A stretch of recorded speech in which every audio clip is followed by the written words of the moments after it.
Our theme for 2023 as a church is transformation. And I felt a little, that theme had been bubbling in my spirit for most of the last half of the year. So when we started the year, I was certain that 2023 was our year of transformation. Yes. And then, yesterday night, I'd had, some conversations and things that just left me discombobulated. So when I was putting my sermon together, I actually had to, how do you say it? I had to focus. I had to dig in and find the Spirit and find the voice of God because I was very distracted. And as I started to write, I started to feel the Lord say to me that this is a year of victory. And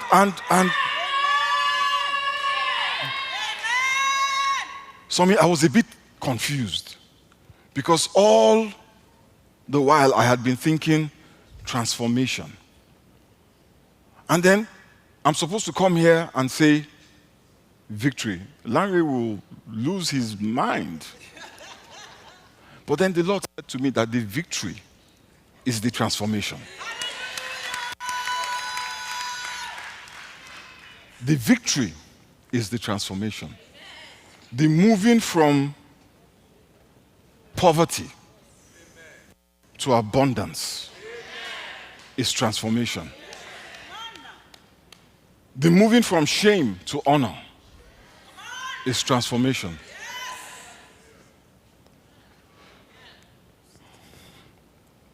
The Bible says that the man's belly shall be satisfied with the fruit of his lips. So in 2023, let your lips speak that which will fill your belly. Let your lips speak that which will put a smile on your face. Let your lips, we're constantly looking for a man of God, a prophet, somebody to declare God's word over our lives. And yes, we stand in that office, but you stand also. Let your lips stand in agreement with God's word concerning your life. Let your lips be the mouthpiece that declares God's will over your life, that proclaims God's word over your life. Let your lips always agree with God. Amen? Come on, lift up your voice and praise the name of the Lord this morning.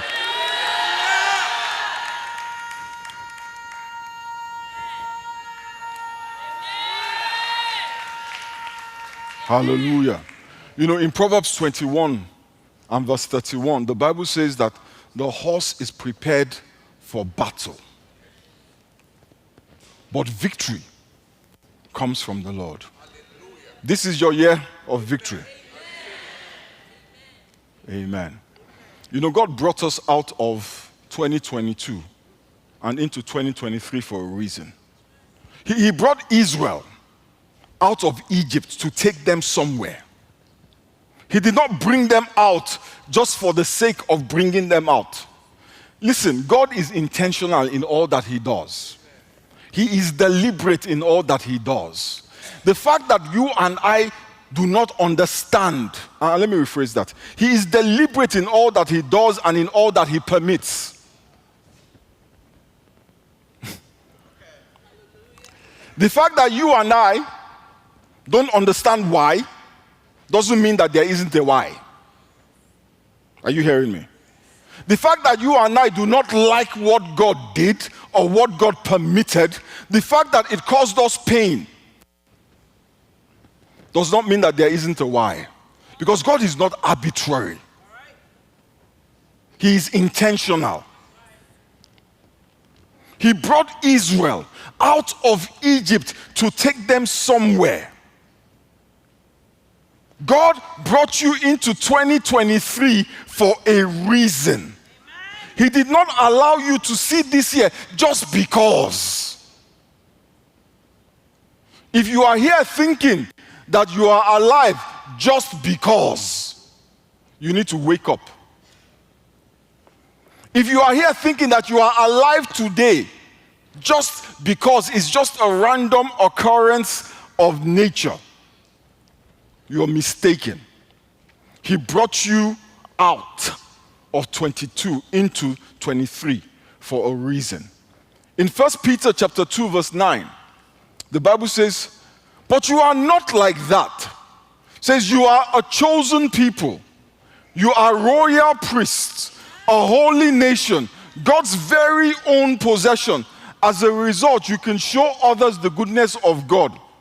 For he called you out of the darkness into his wonderful light.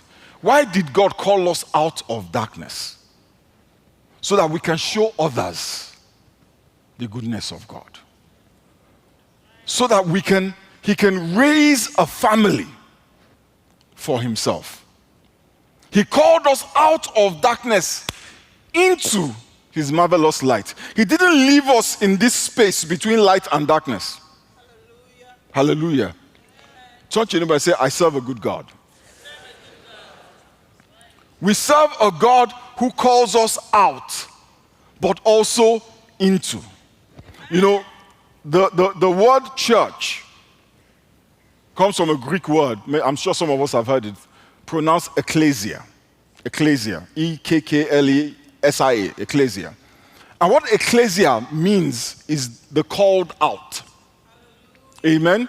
So we are called out of the world into the body of Christ. So if you claim to be a Christian, the question that we should ask you is, are you called out? Because if you are still a part of, we'll talk about that some other time. That's not what I came to do this morning. Hallelujah. This year, I believe that the Lord is calling somebody out of sickness and into divine health. Calling somebody out of insufficiency and death, but into abundance. Calling you out of any darkness in your life into the fullness of light. Calling somebody here out of stagnation.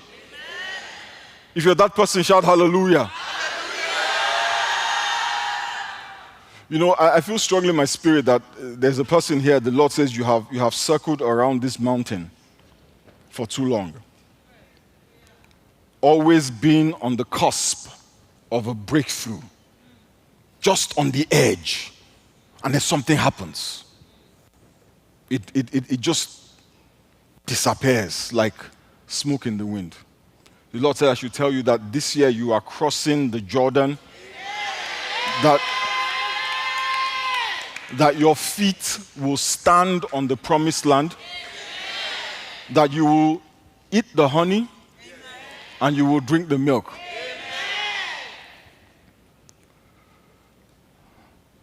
Hallelujah. This year the Lord is calling somebody out of the shadows, out of shame, into glory, into honor. If you're that person, shout hallelujah. You know, I'm not one. This is a very interesting day for me. I'm not one to do this thing, but I'm going to do it this morning. I believe that there's a businessman here. There's a businessman here. And the Lord said to tell you, not an employee, not somebody with a job, somebody who runs a business, that the Lord said to tell you that he's opening a door for you. That you are about to see levels.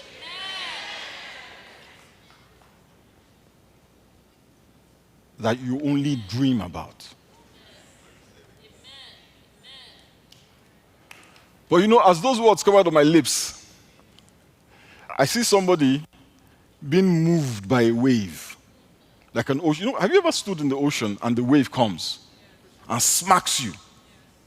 The Lord said, don't let the wealth smack you. Anchor yourself in the Lord. Anchor yourself in his word. Anchor yourself in his will. The gifts of God, they make rich. They add no sorrow. Okay. So how will this calling out happen? Let me show you something in Acts chapter 12, verse 10.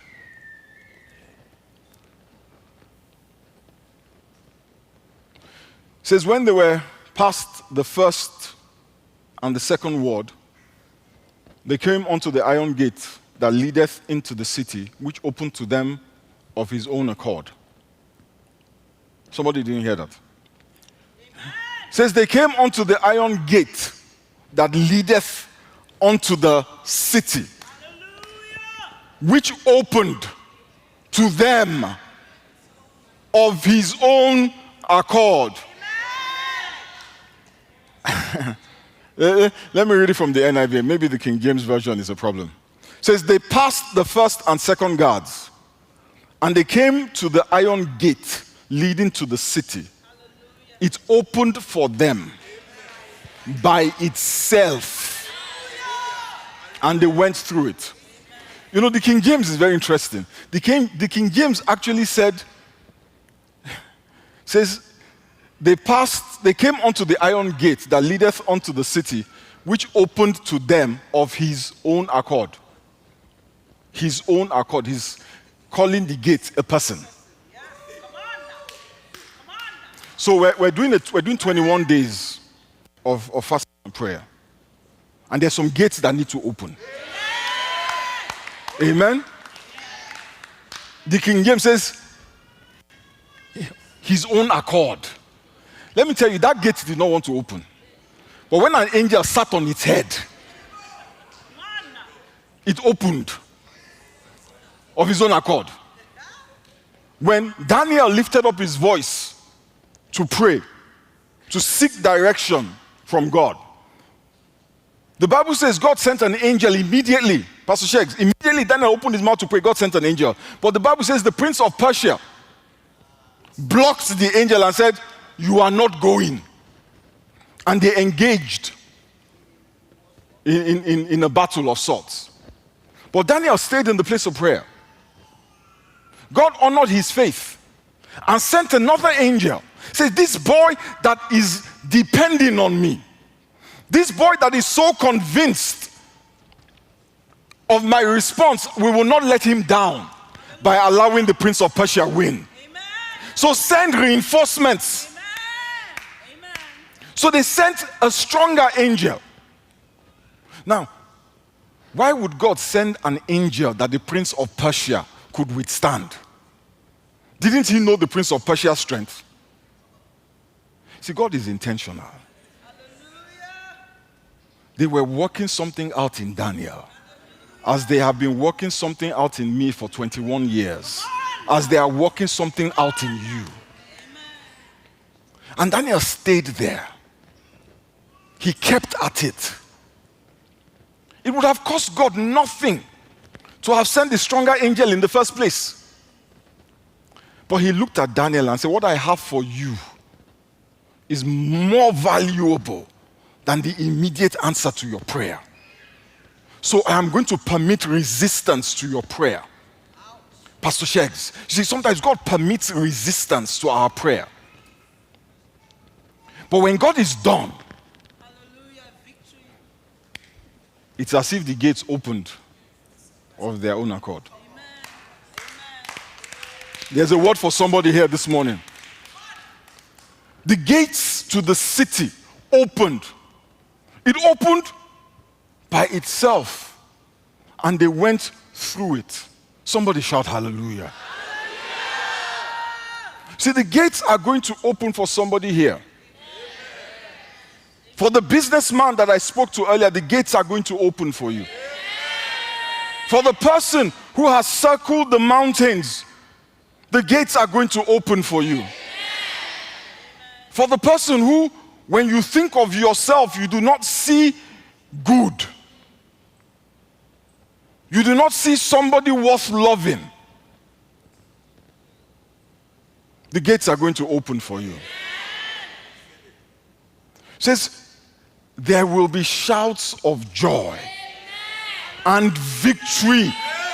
Victory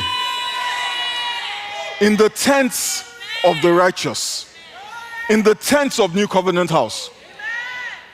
So the question we should be asking ourselves then is, why has the Lord brought me into this new year? You see, at a minimum, It is to continue what he started in your life and has not finished. The transformation that is coming, the victory that is coming, why? It is to bring you closer to becoming like Christ, to move you closer to being conformed to the image of Christ.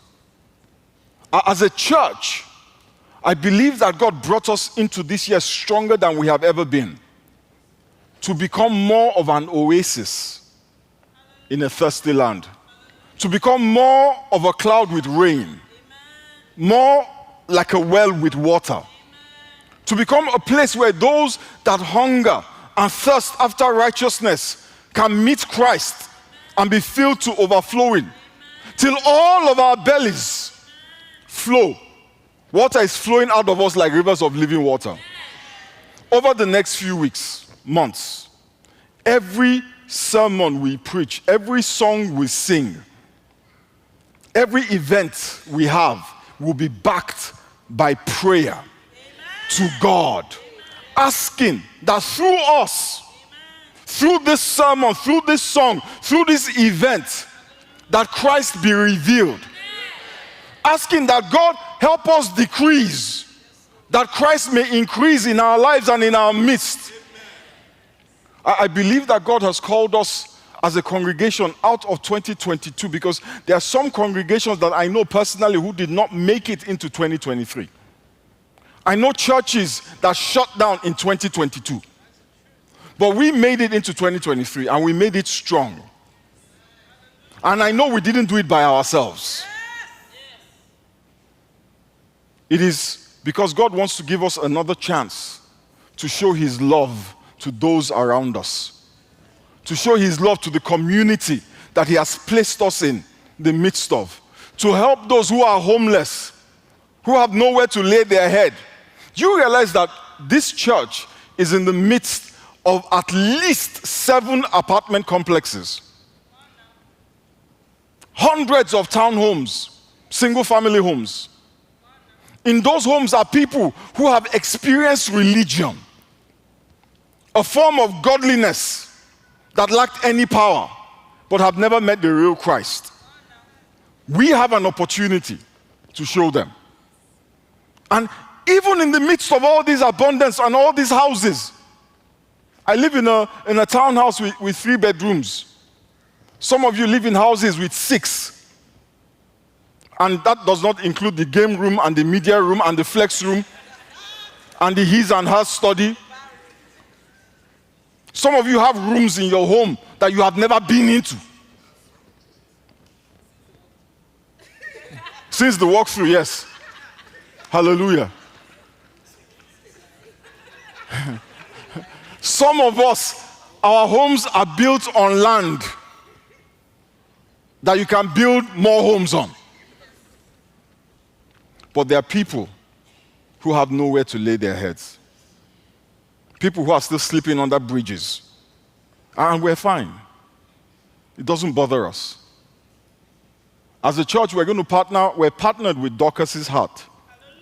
It's a small organization. And the goal of the partnership is to reach those people who are still sleeping under bridges. You know, when I came to America, I will not lie to you. Maybe I was naive. I thought that happened only in Africa, Lord, where people slept under bridges. I thought I could not believe that in the midst of so much, that there are people who have nothing. Every day I drive by a homeless encampment, and I'm not living in the ghetto. How can we be okay? God is giving us another chance. You know what Jesus Christ said? When some people rushed up to you, Jesus, Jesus, Jesus. And Jesus is like, yes, do I know you? One of them says, you don't know who I am? Do you know who I am? Jesus said, I don't know you. He said, but Jesus, I was an usher. I'm sorry, I don't know you. I did this and I did that. He said, I don't know you. He says, when I was hungry, you did not feed me. When I was naked, you did not clothe me. When I was homeless, you did nothing for me. When I was homeless, you did nothing for me. And every time I think about that, I say, thank you, God, for another day. Because when we do it for these people, who some of us, those of us of a particular political party, who believe everybody should pull up themselves by their bootstraps, you need bootstraps to pull yourself up by bootstraps. You know that, right? If you don't have any boots, there's nothing to pull yourself up by. Maybe we need to give people boots first before we tell them to pull themselves up by their bootstraps. Okay, I'm not going to get political today. Let me just... Okay, yes. So we partnered with Dorcas's Heart, and we're going to help reach the homeless with the love and the hand of God. God is calling me, this church, to help you prepare your horse for battle. Because this is your year of victory. The church will be preparing you for victory in your relationships, in your finances, in your health, both physical and emotional. The church will be preparing you. Listen, I believe that there's going to be an outpouring of the Holy Spirit. I believe that some people are going to experience so much life. But there's still a preparation. That is what we're doing this year. Preparing you to receive the fullness of all that God has got for you. What about you? What is God's plan for your 2023? What is God's why for your 2023? And that is why we're taking the next 21 days to fast and pray and seek the face of the Lord concerning the year ahead of us. Committing the year into His hands, but asking Him to show us what His will is concerning us. And I believe that as we seek His face with open minds, not with a list of things we want Him to rubber stamp, many of us here will receive a word, or maybe a dream, a prophecy, a vision, a visitation. Many of us will receive a strong impression in our spirit, a sudden desire to be somewhere, to do something that we had not thought about before. And for some of us, what we will receive will be a reinforcing of things that He has already spoken to us. Listen, I know that the Lord will speak to you in these 21 days. So I want to encourage you. Seek Him. Don't blow this one off. We've put together a guide that will help you. Bible verses that you can read. Hallelujah. Prayer points that you can pray. You see, that guide that we have prepared is literally just a preparing the horse. It's just a preparing the horse. We are still dependent on God for victory. Seek Him concerning your career. Some of us don't realize that we have derailed from the pursuit of a career. We're going from job to job. A job is not a career. Right? A job will put money in your pocket, but then it has a very short lifespan. When it ends, what next? Trust me, you don't want to start trying to find a career at 55. You guys are young. Now is the time. And in the pursuit of a career, there will be seasons of lack. Yeah? But you're building something. It's not the day you start building the house that you move inside. Many of us want to move into our house yesterday. We want to drive our luxury car yesterday. And we drive it. But then guess what? We have no house. Seek God. This path you are on. Seek God concerning your relationships, concerning your finances. What is God's will for your life? We've become very passive Christians, waiting for a man of God to come and tell us God's will for our life. But what we don't realize is this. I have come and I have prophesied to you the will of God, the word of God, that you will experience victory. But the path to that victory, only you and God know it. And only you and God can walk it, and there are certain things that, everything is interconnected. You don't realize it. Have you noticed that when you're physically ill, you're emotionally miserable? But it's hard to find the connection between the body and the mind. When certain hormones are off, you are depressed and anxious. It's the same thing with spiritual things. There are so many connections. Some people think the way for me to prosper is to work hard. Don't cut me off. This 2023 is a new year. Some people think the way to prosper is to work hard. And they're working hard. But there might just be one key you are missing. And from where we stand, it doesn't have anything to do with anything. But in the eyes of God, that one key is what is holding you back. That is why you have to develop yourself all around. You know that saying, jack of all trades, master of none? It's actually an incomplete phrase. Who knows the complete one? Anybody? Say, a jack of all trades is a master of none, but he can do all and he will not be ashamed. That's my own paraphrase. Because I don't remember the exact quote. But that's the essence of it. Am I too honest? Seriously speaking,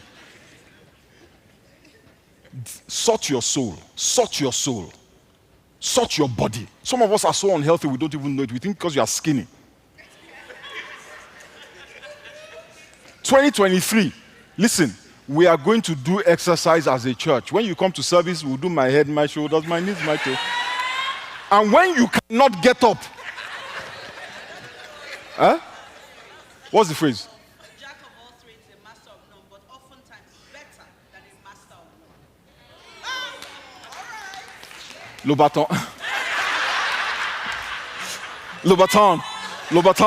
Lobaton. Seriously speaking, sort yourself out. Sort your body. Sort your soul. Sort your spirit. Sort your spirit. Some of you don't do anything for God. Nothing. That one thing, that key, may be the key. That one thing that God is just waiting for you to key into so he can unlock heaven for you. We don't know. That's why the Bible says, sow your seed in the morning. Don't withhold your hand in the evening because you don't know which one will prosper. And you can point to Shegs and say, well, Pastor, Shegs is not doing it. Are you Shegs? Is your life... oh, Jesus is Lord. My wife does not, when she was younger, now she's old. You didn't let me finish, now she's older. What's wrong with you? And I'm going to round up here. AK does not write down numbers. She memorizes them. She will do, if you say your number is 214, AK will say, okay, 2 plus 1 is 3, 3 is less than 4. And she will do this thing, and she will memorize your number. I, on the other hand, when I do 2 plus 1, I'm confused. I'm just confused. Do you know why they make you study algebra in high school? You think it's because you're going to use A is equals to B. No, it's critical thinking, logic. Logic. And if you don't pass algebra, you don't graduate. And you're thinking to yourself, I want to be a social worker. What does algebra have to do with social work? You don't know. But it is required that you can think. Some of us don't realize that algebra we're running from is what is stopping our graduation. And then we say, oh, there's politics in church. There's politics at work, but you still go to work.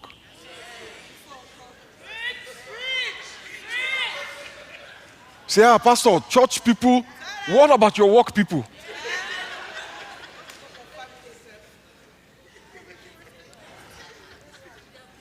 In 2023, shouts of joy and victory.